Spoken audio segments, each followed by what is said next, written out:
Hello everyone. Welcome back to Gao's Chronicle. I'm Kao. Oh, sorry, my name is Gao, everyone, okay? Picture this. A night in Lisbon 1908, a royal carriage rolls through the main square in the heart of the city.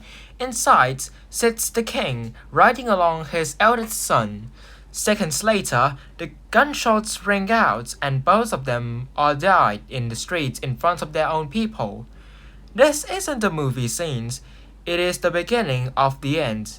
The end of the dynasty that had ruled Portugal for nearly 800 years. Today we are asking what happened to the Portuguese monarchy, a kingdom that once ruled a colonial empire spanning continents. How did it collapse into a republic in just few short years? Let's get into it. Before we get to the endings, we need to understand just how powerful this dynasty once was. The King of Portugal was born in 1139 when King Alfonso I, known as Alfonso Enriquez, declared himself independent monarch, breaking away from Kingdom of Leon. From the small beginnings on the Atlantic coast, Portugal grew into one of the greatest maritime powers in world histories. The 15th and 16th centuries were Portugal's golden age of exploration. Prince Henry the Navigator sent fleet to chart the African coastline. Vasco da Gama discovered the sea routes to India, and Pedro Alvarez Cabral stumbled upon Brazil almost by accident. At its height, the Portuguese Empire stretched across the globe, from Brazil in South America to Goa, Macau, and Timor in Asia. This wasn't just a small kingdom by the sea. This was the center of an empire on which the sun almost never set. But that kind of greatness didn't guarantee stability in the long run. Fast forward to the 19th century, Portugal was very different countries by now. The House of Braganza, which had ruled since 1640, was facing serious trouble. The economy was weakening, debt was piling up, and while the rest of Europe were racing into industrial age, Portugal was falling behind. Then came the colonial crisis. In 1890, Britain issued what's become known as British ultimatum, forcing Portugal to abandon its ambitions of connection Angola and Mozambique, territory Portugal had long dreamed of claiming. This was a national humiliation, and more importantly, it shattered public trust in the monarchy. People saw their kings and his government as too weak to defend its national interest. At the same time, Republican idea was spreading across Europe. People started asking, why does a country need a king at all? Why should powers be tied to bloodline instead of merit? Portugal's Republican parties grew rapidly, especially amongst the middle class, junior military officers, and urban intellectuals.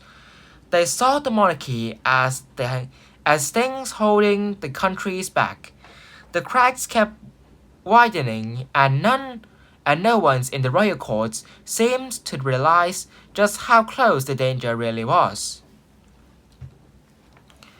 February 1st, 1908, the day that changed Portuguese history forever. King Carlos I, along with the Queen and their two sons, Crown Prince Luis Felipe and Prince Manuel, were riding back to the palace after the trip outside the cities.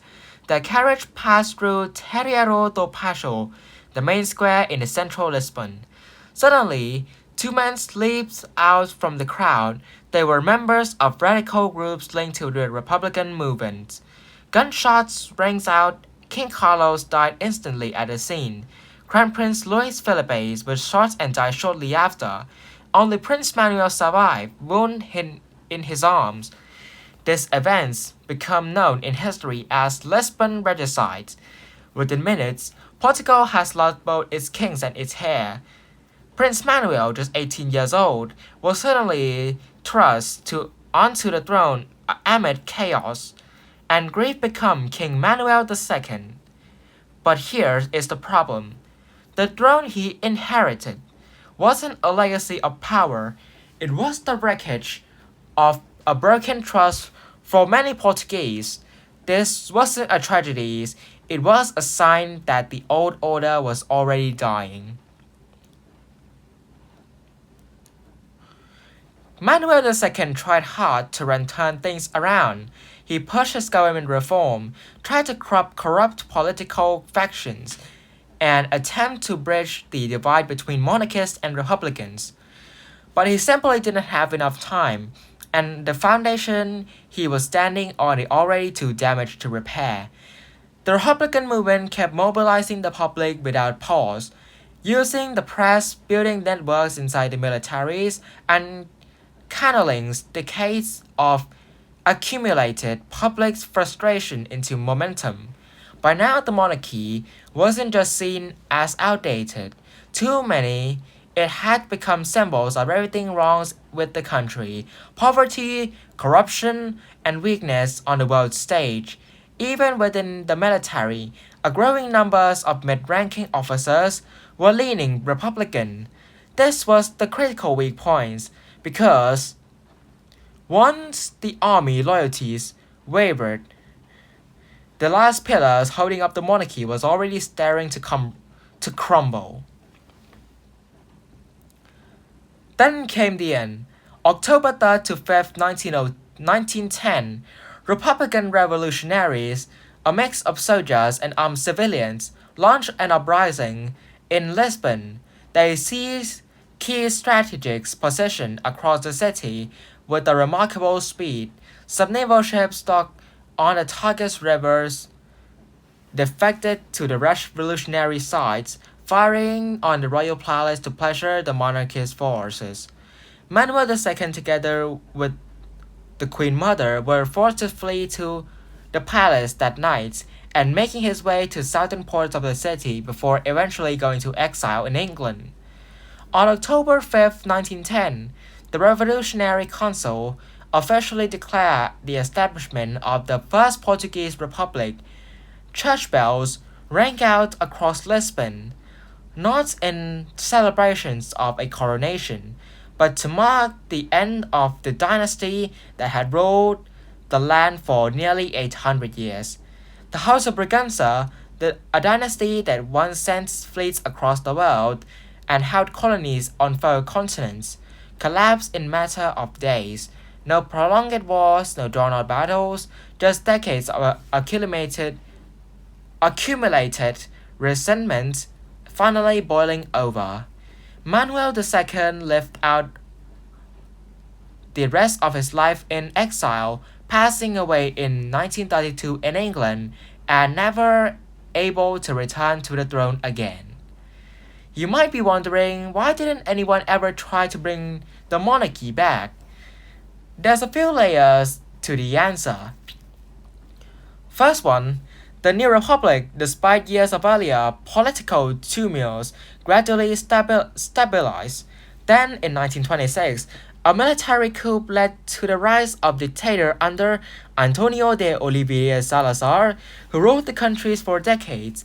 Afterwards, under his regime, there was simply no political space for monarchists to organize. Second, the monarchist movement itself was divided, split between the factions loyal to the different branch and ideas. This internal division means the monarchist camp was never united or strong enough to seriously challenge the state again. And the third, perhaps most importantly, as the time passed, the collective memories of monarchy simply faded. New generations grew up in a country without a king, and never felt like anything was missing. Today, descendants of House of Braganza are still alive and hold a symbolic roles in Portuguese societies, but they have no political power whatsoever. Portugal has now been a republic for well over a century. The stories of the Portuguese monarchy shows us something powerful. Even an empire that once ruled the colonies across the globe can collapse within days if trust keep eroding and nobody fixed in time. From a single gunshot in the Lisbon square to the Republic declared in just 2 years later. This is one of the most striking lessons in European history. If you enjoyed this one, don't forget to like, subscribe, and hit the notification bell so you don't miss the next episodes of Chaos Chronicle. See you next time, take care.